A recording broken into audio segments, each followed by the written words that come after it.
So in today's Enlisted video, we're getting a insane update in my opinion. I think it's one of the best parts of this upcoming update, this upcoming major update to the game.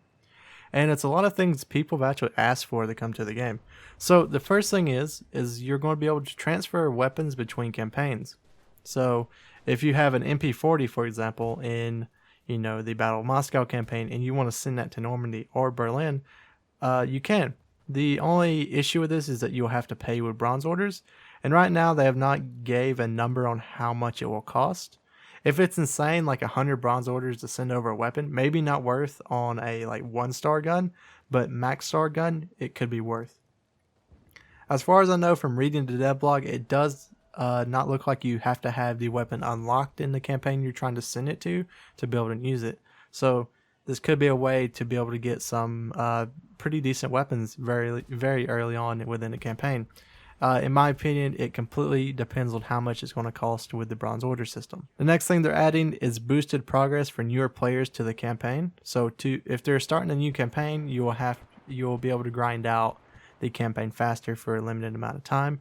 That's about pretty much the only thing they've said about this part. We're not really sure how long it's going to be or how much you're going to be able to grind, but I'm assuming it's probably like level 10 if I'd have to take a guess, and this is just completely a guess on my behalf. The last thing they're adding in the upcoming major update is something a lot of people wanted: custom games. So you're going to be able to make your own custom games with your friends. You're going to be able to make it with just random people to come in and play with you, and it's probably going to be like a server browser where you're going to be able to see how many people's in the lobbies, how many, what kind of game modes they're playing, what mode they're playing, all that kind of stuff, and you'll be able to do as you please. This custom games idea looks really cool, especially coming from like the Battlefield 2042 Portal mode, I believe it's called. It looks very similar to that, but like in Enlisted, but scaled back a little bit right now at least. So you'll be able to create your own rooms with your own rules. You can choose your mode, your location, available weapons, which is really cool. So you could have like a flamethrower only mode. Participating sides, so you could have Russia versus the US from Normandy, and even create scenarios in alternate history. So I think this is very cool because it makes it to where the game could feel like always fresh. Like you could be playing with the US on Berlin maps against like Russia, or against like Britain if Tunisia is coming out this update. This is really cool in my opinion, and I personally wish that they would have made their own dev blog about this because I have a lot of questions whenever it comes to this mode. So the only issue with this mode is that Lone Fighters mode will be completely switched to this mechanic. So you will no longer be able to queue up for Lone Fighters mode.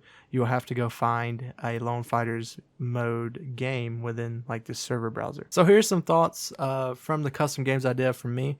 I look at this as like it's a really cool system that they're adding, but at the same time, I know there's negatives to this, and hopefully Darkflow addresses these negatives. People will abuse these custom games for grinding, so whether it be insane boosting, like getting their friend on the enemy team to help them do tasks, or just making it where they always win or something like that, because I'm assuming that maybe you'll be able to like change the tickets and everything. It completely depends on how extensive they go into this like custom games idea. So for like people boosting and everything, I think that's going to come because if you don't know, War Thunder has this game mode called Simulator, and Simulator kind of has this idea where people make their own lobbies and they get their friends to join in, and then they're able to just boost and like bomb away and get a lot of stuff really quickly. Hopefully this does not impact Enlisted as bad as it does War Thunder, and we'll have to see whenever it comes. As well as whenever it comes to like making people use certain weapons, like let's just say you want to rank up your flamethrowers, you can go make a flamethrower only lobby where everyone is using flamethrowers, and so you'll be able to grind out those troopers easier. I think that's a really cool thing to do, but at the same time, these custom games kind of like make you min-max, and once you min-max a lot, you just get to a point in the game where you no longer want to play because, well, you min-maxed it, and now you're in a situation of like, well, there's nothing to do.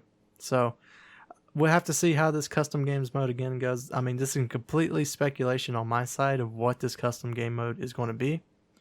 And the one huge thing that I think this custom game mode will give to everyone is that people who want an infantry only lobby can now have that. So if you want to get rid of CAS, if you want to get rid of tanks, if you want to get rid of all vehicles even, you can now do that. You can now limit it, and hopefully, well, let's not say you can do it. Hopefully you can do it. I'm just considering a tank and a plane a weapon that you can use, and hopefully you'll be able to take those away. This is the main reason I wish they would have made this into its own dev blog, because I have a lot of questions with it, and hopefully a lot of these questions do get answered. So this completely just depends on how custom games work. I think it's a pretty cool idea. We'll just have to see how it's implemented whenever it comes to the game. So for XP, whenever it comes to these custom games, it's not confirmed that you will be getting XP, but I'm assuming that you will be able to get XP just from the quote about the Lone Fighters mode being moved to this mode in general. So what do you guys think? I think personally this is probably the highlight of this update in my opinion. I think Tunisia, if it does come, will be second to this. I think this is an update a lot of people have been looking for, including me, and I hope to see you guys in Enlisted soon.